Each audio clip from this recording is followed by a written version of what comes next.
오늘은 어버이 주일입니다. 오늘 어버이 주일에 10계명 가운데 제5계명으로 내 부모를 공경하라. 그래서 우리가 자라온 지난 날을 보면 어머니의 은혜를 생각지 아니할 수가 없어요. 요즘에는 이제 젊으신 분들은 출산 휴가도 남편이 돼 가지고 함께 지내니까 이제는 더욱더 어버이 주일이죠. 어버이 주일.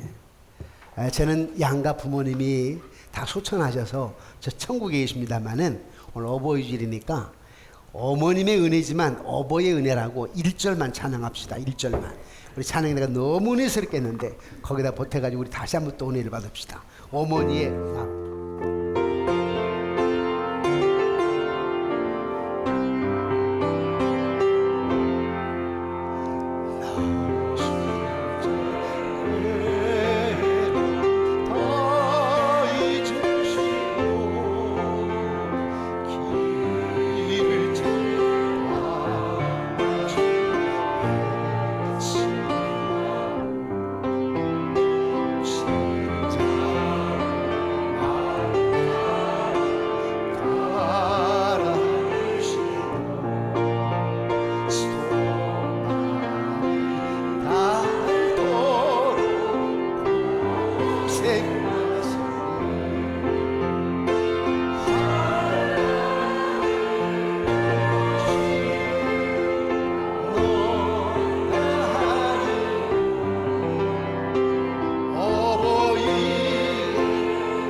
아멘. 아멘 한 박자 늦게 했습니다. 눈물이 나와서. 참 우리 하나님의 은혜를 생각해도 눈물이 나오고 또 어버이의 은혜를 생각해도 참 눈물이 나오죠. 그저 감사할 것밖에 없습니다.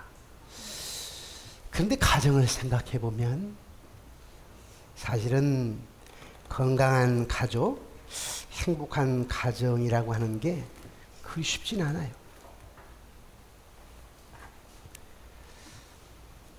아픔들이 있고 또 어려움이 있고 말입니다. 여러분, 어떤 가정의 부부 이야기인데 그냥 좀 유머를 하고 넘어가야 될 것 같아. 이 설교가 쉽지 않아요. 눈물 때문에. 예. 어떤 아내와 남편이 대화를 나누는데 아내가 남편에게 물었어요.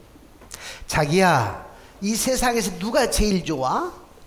그랬더니 남편 씨가 그야 물론 당신이지 라고 얘기를 합니다. 그 다음은 누구야? 그랬더니 우리 예쁜 아들이지. 그래? 그럼 세 번째는 그야 물론 예쁜 자기를 낳아주신 장모님이지. 와. 그럼 네 번째는 한참 뜸을 들으니 애견 멍멍이야. 강아지 애견 멍멍이. 그래. 그 다음은 당근 우리 엄마지. 웃을 때가 아니야. 근데 그 얘기를 밖에서 시어머니가 들어버렸네. 어떡하지요? 근데 와. 근데 이 시어머니가 지혜스러워요. 살짝 몰래 한 박자 뒤에 못 들은 척하고 들어가서 거실로. 그래 놓고는 그 다음 날이었는데요. 밖을 나가다가 냉장고에다가 메모지 쪽지를 하나 붙여놓고 나가셨어. 근데 그 쪽지에 보니까 뭐라고 써놨냐면 1번 보아라, 5번 노인정 간다. 강아지가 4번이고 시어머니가 5번이니까 1번 보아라, 5번 노인정 간다. 여러분, 저는 그런 분 없는 줄 압니다. 아멘이시죠? 예. 참으로 건강한 가정을 이루기가 그리 쉽지 않는데요. 5월 가정의 날을 맞이해서 가정을 건강하게 세우는 아름다운 덕목, 그래서 지난주에는 덕목으로 존중에 대해서 말씀 나누죠. 존중. 부부간에 존중해야 된다. 부모가 자녀를 존중해야 되고 자녀가 부모를 존중해야 되고 회사에서도 과장이 부장을, 부장이 사장님을 존중해야 되고 나라도 유정자들을 사실 존중해야 되고 유정자들은 백성을 존중해야 되고 서민을 존중해야 되고 교회도 목사 여러분들을 존중해야 되고 여러분도 목사를 존중해야 되고 여러분들이 장로님을 존중해야 되고 장로님들은 젊은 사람들을 존중해야 되고 건강한 가정, 건강한 교회를 위해서는 존중밖에 없습니다. 그래서 아름다운 건강한 가정을 세우는 덕목 중에 하나가 존중이라고 얘기를 나눴어요. 하나의 음성을 들었습니다. 이제 오늘은 건강한 가정을 세우는 아름다운 덕목 두 번째가 뭐냐? 공감입니다. 공감하는 거, 상대방을 이해하고 같이 생각해주고 배려하는 건 말입니다. 하나님이 세운 이 두 기관이 있는데 그 두 기관은 가족과 교회라고요. 가족은 혈연과 법에 의한 기관이고 교회는 하나님 안에서 형제 자매가 된 영적인 가족입니다. 이 두 기관은 하나님이 세우셨기 때문에 세상 끝날까지 존재합니다. 그러나 안타깝게도 가정이나 교회는 갈등이 있을 수밖에 없고 심하면 큰 분란이 일어날 수밖에 없습니다. 왜 그런 일이 생길 것인가? 왜 그런 일이 생기죠? 한마디로 사랑이 부족해서, 더 실제적으로 표현한다면 사랑에서 나오는 공감이 부족해서. 이해가 됩니까? 사랑에서 나오는 공감이 부족해. 그래서 그렇습니다. 상담 전문가나 심리학자들에게 공감의 의미가 무엇이냐라고 묻는다면 상대방의 입장에 대어서 생각과 감정을 이해하는 것이라고 얘기합니다. 다시 말하면 남편이 아내 입장에 되어보는 겁니다. 아내가 남편의 입장에 되어보는 것이고 부모가 자녀의 입장에 되어보는 것이고 자녀가 부모의 입장이 되어보는 것입니다. 그래서 사랑의 공감이라고 하는 것은 건강한 관계의 원동력이고 사랑의 공감이라고 하는 것은 관계의 갈등을 치유하는 치료제입니다. 저를 따라서 한번 복창해 볼까요? 사랑의 공감은 건강한 관계의 원동력입니다. 한 번 더 합니다. 사랑의 공감은 관계의 갈등을 치유하는 치료제입니다. 그렇습니다. 우리가 다른 사람의 입장에 대해서 상대방을 잘 아는 것이 바로 건강한 가정, 건강한 교회를 세우는 건데 이 모델이 하나님이에요. 예수님이 모델이 되셨어요. 오늘 본문 요한복음 11장에 예수님이 거의 친구로 생각하는 나사로, 마리아와 마르다의 오라비가 죽게 생겼어요.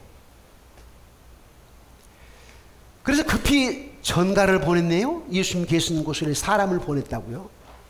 근데 예수님이 급히 뛰어오셔야 되는데 뛰어오질 않으셨어. 이유는 단 한 가지. 하나님의 역사가 얼마나 놀라운가를, 뿐만 아니라 예수님이 오신 목적이 무엇인가를 가르쳐주기 위해서, 다시 말하면 죽은 자를 살리는 분, 생명의 주관자분, 확실하게 하나님이 전능하신 분이라고 하는 것, 창조주라고 하는 가르쳐주기 위해서 죽을 때까지 생각하고 늦게 와버리셨어. 빨리 달려오시면 되는데. 그래서 와서 보니까 이미 죽었어요. 그때 예수님이 도착하니까 마리아가 가가지고 이러네요. 예수님 친구라고 얘기는 오라버니 마리아 오라버니 나사로 죽었어요. 돌아가셨다니까요. 늦어도 너무 늦으셨어요. 그러면서 오라버니 죽은 것에 대해서 눈물을 흘립니다.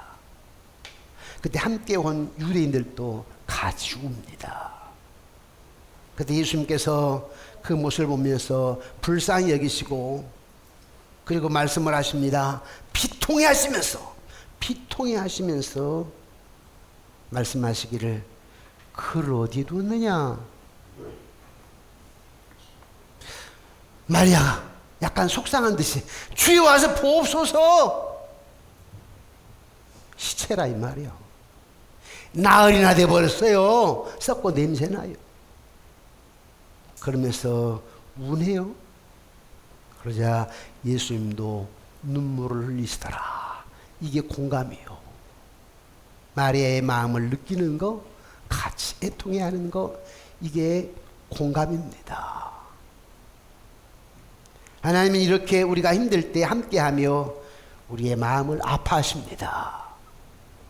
여러분들이 힘든 일이 있고 어려운 일이 있을 때, 여러분들이 외로울 때도 있고 쓸쓸할 때도 있고 어째야 나에게 이런 일이 싶을 때, 여러분 혼자가 아니랍니다. 그때는 예수님이 여러분을 업고 뛸 때입니다. 언젠가 말씀을 드렸지요. 바닷가에 한 사람의 발자국이 있어요. 그래서 물어보았어요. 저 발자국이 누구 발자국일까요? 예수님 하고 예수님께 물어보았네요. 그랬더니 그건 너와 나의 발자국이라고 하는 거예요. 예? 그 발자국이 4개야 되는데 왜 2개지요? 그랬더니 그때는 내가 네가 힘들 때 업고 걸을 때다. 이야, 내가 너를 업고 걸을 때 그 발자국, 내 발자국, 예수님이 그 내 발자국이야 말씀하십니다. 특히 연세 드신 분들 외롭고 쓸쓸할 때가 있지요. 그럴 때마다 주님 바라보면서 주님 나와 함께 하십니다. 주님은 내 마음에 공감하시고 사랑으로 나를 위로하십니다. 그런 마음을 가지시기를 주님의 이름으로 축원합니다. 요즘 사회가 그렇잖아요. 갈수록 서로가 간섭받기를 싫어하고요, 간섭하기도 싫어합니다. 자기 개방하기도 싫어하고요, 너무나도 이기적이고 편의적이고 세속적입니다. 가족 간의 사랑도 식어졌습니다. 그런데 사실 교회도 비슷합니다. 세상에 영향을 받습니다.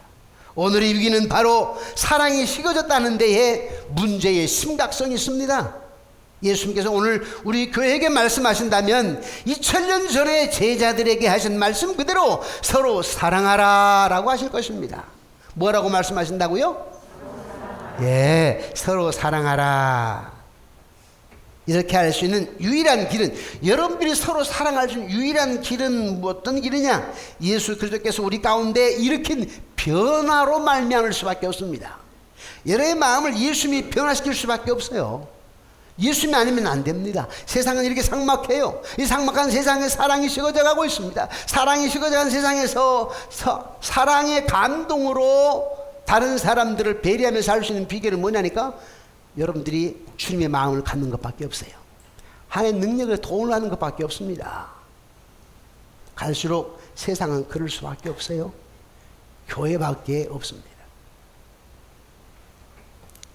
예수님께서 모본을 보이셨죠, 모델로. 그래서 빌립보서 2장 7절 8절에 이렇게 말씀하시는데 우리 한번 볼까요? 예수님의 모델 모습 시작. 오히려 자기를 비워 종의 형체를 가지사 사람들과 같이 되셨고 사람의 모양으로 나타나사 자기를 낮추시고 죽기까지 복종하셨으니 그 십자가에 죽으심이라. 아멘. 이것을 하나님의 공감적 사랑이라 라고 말합니다. 어떤 사랑이라고요? 공감적 사랑. 사랑하는 성도 여러분, 우리 피차 가정 안에서도 교회 안에서도 공감적인 하나님의 사랑으로 사랑하시기를 주의 이름으로 축원합니다. 공감은 건강한 관계를 세우고 치유하는 원동력이라고 그랬어요. 치유하는 원동력. 저는 아주 오래전, 약 30여 년 전 바카스 광고를 아직도 생생하게 잊지 않고 있습니다.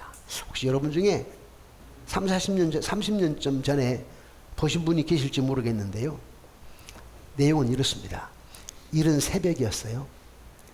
이른 새벽 어떤 환경미화원, 즉 청소부입니다. 환경미화원이 쓰레기를 가득 담은 수레를 끌고 가는데, 지금은 차로 다니지만 옛날에는 수레였잖아요. 수레를 끌고 언덕을 올라가는데 그 뒤에 대학생 청년으로 보이는 아들이 그 수레를 밀고 갑니다. 아버지가 뒤를 돌아보며 이렇게 말합니다. 얘야, 힘들지? 그러자 아들이 이렇게 대답합니다. 뭘요, 아버지? 아버지는 매일 하시는 일 아닙니까? 너무나 애정이 넘치는 얼굴로 다정하게 대화를 주고받는 그 장면이 사람들의 마음을 사로잡았어요. 사람들은 처음에는 이야, 참 연기 잘한다, 실감나네 그랬는데요, 나중에 그 장면은 진짜 부자지간의 모습이었던 것을 알게 됐어요. 그냥 언덕 위에 올라가는 청소부 아저씨 한 청년이 민 게 아니고 그것은 진짜 부자간에 하는 실제적인 모습이었다는 걸 알다 보니까 그것을 아는 많은 사람이 더 감동을 받았네요. 그래서 신문에서도 이를 통해 특집 기사를 쓰기로 했습니다. 아버지 이름은 박선치,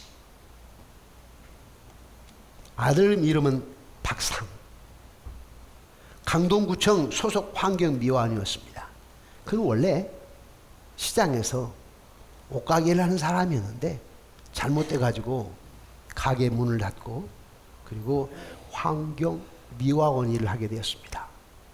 그런데 환경미화원을 한 것 때문에 아들들에게 자녀에게 말할 수가 없었어요.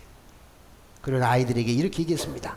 아빠는 구청에 근무하는 공무원이야 라고 알려줬습니다. 그런데 말입니다, 큰아들이 고등학교 2학년 때부터 빗나가기 시작합니다. 사고를 치기 시작합니다. 아빠는 너무 속이 상했습니다. 그러나 어느 날 용단을 내렸어요. 아이들을 다 불러 모았습니다. 그날 밤이었습니다. 아이들이 자기의 상황을, 실제의 모습을 털어놓았어요. 얘들아, 사실 말이야, 아빠는 공무원이 아니란다. 아침마다 도로를 청소하는 환경미화원 청소부야. 내가 지난 10년 동안 남들이 마다하는 그 길을 하며 너희들을 키워왔는데 너희들 자존심 때문에 상할까봐 말하지 않았단다. 그날 밤 온 식구가 끌어안고 밤새도록 울었습니다. 그 일을 계기로 빗나가던 상우군은요, 마음을 잡게 되었어요. 그리고 열심히 공부하게 되었어요. 대학에 들어갔습니다. 사랑의 공감. 사랑의 공감이지요. 이 광고를 만든 MBC 에디컴은 삭막해진 이 사회에서 부자간에 서로 아끼고 자랑스러운 행복한 가정의 모습을 부각시키고자 했습니다. 그래서 환경미화원과 그의 아들이 수레를 끌고 가면서 다정하게 대하는 장면을 좀 기획을 했는데 그걸 담아보려고. 그래서 가상인물보다는 실제 인물에 만들어야 조금 더 감동적이지 않을까 싶어가지고 강동구청에다가 부탁을 했습니다. 청소미화원 중 가운데 아들이 대학생 있는 사람이 있으면은 좀 신청해다오. 그랬더니 서로 자존심 때문에 아무도, 있는데도 불구하고 아무도 신청하지 않았습니다. 이 방송국은 포기했습니다. 다 포기했는데 순간 나타났어요. 누가 나타났느냐? 박상호 군이.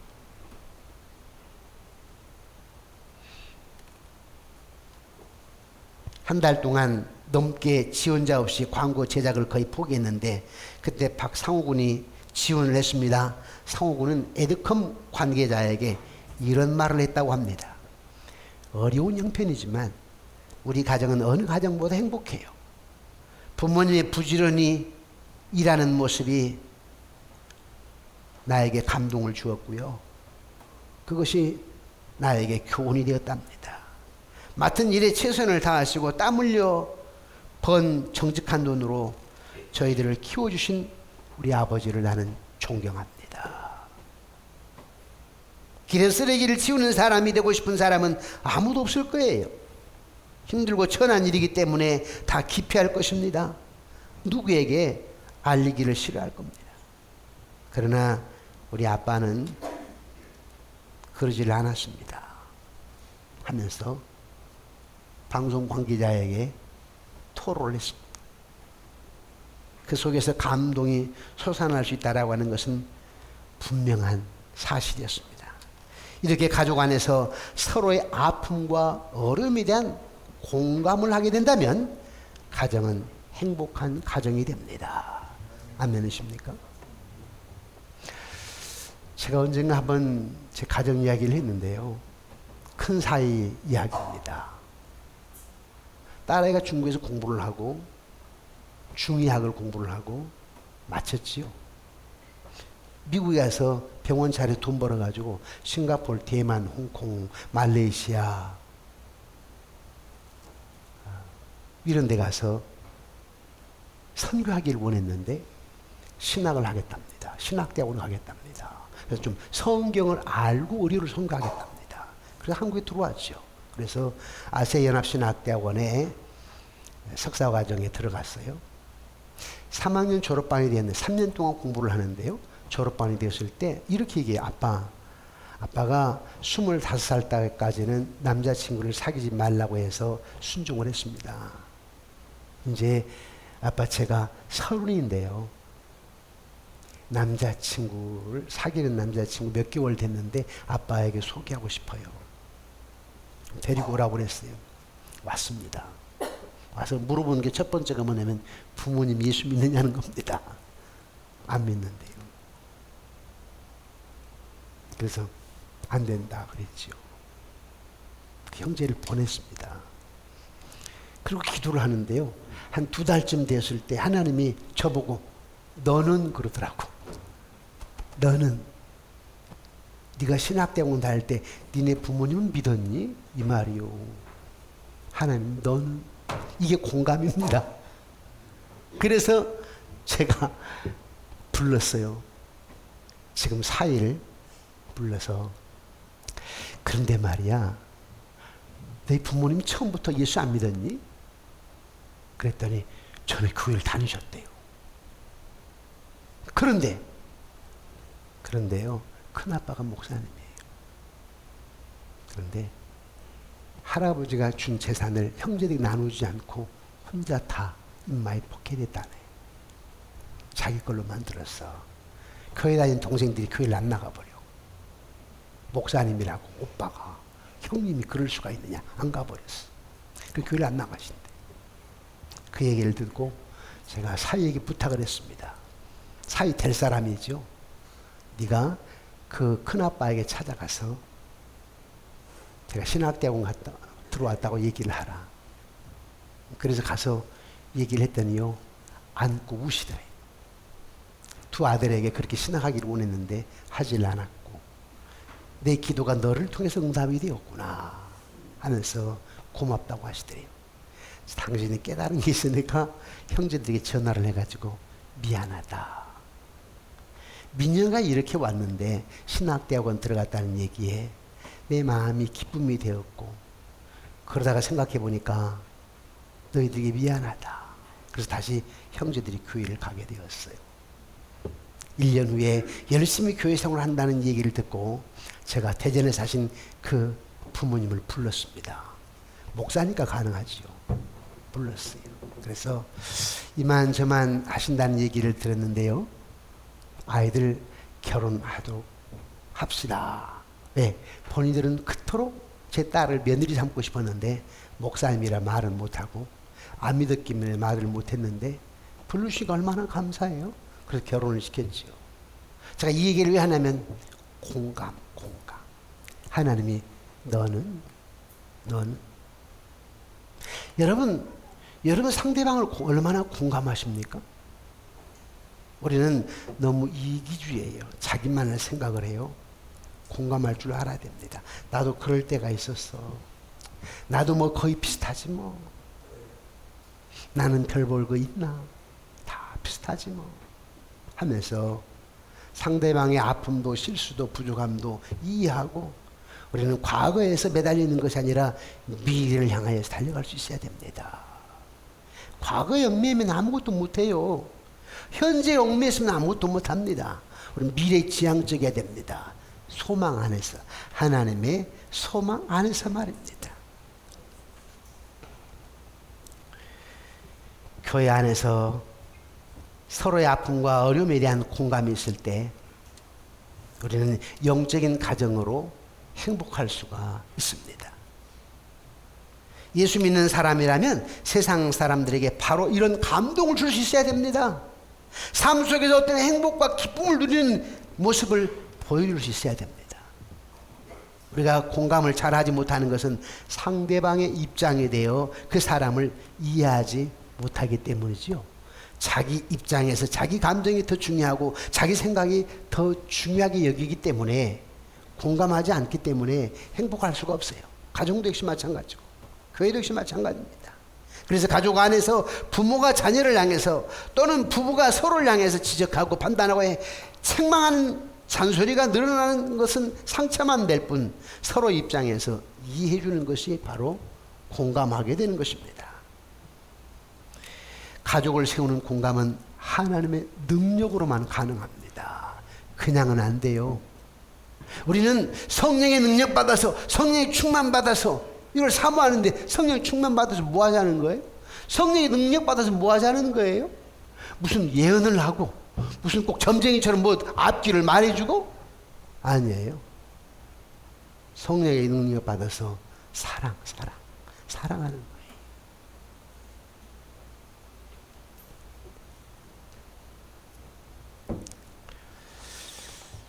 여러분, 사도 바울이 이런 말을 했죠. 내가 사람의 방언과 천사의 말을 할지라도 사랑이 없으면 소리나는 구리와 울리는 꽹과리다.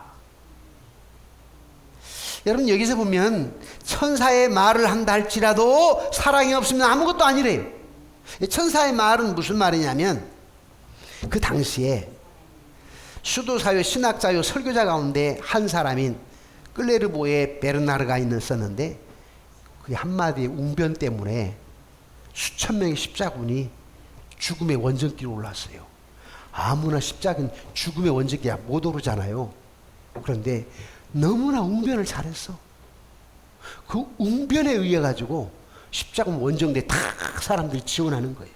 여러분, 히틀러 웅변 때문에 수많은 독일 나치의 전사들이 반유대주의자의 칼을 갈고 일어섰습니다. 그 웅변 때문에 나치 웅변을 얼마나 잘하든지. 아브라함 링컨의 게티스버그 연설 유명하죠. 그 연설이 미국 내 전쟁의 대세를 판가름했습니다. 윈스턴 처칠 덩커크의 웅변.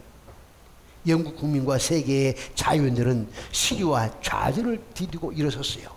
윈스턴 처칠의 덩커크 연설이. 조나단 에드위의 설교는 사람들 내면 교회당의 기둥 뿌리를 붙들고 흐느끼게 만들었습니다.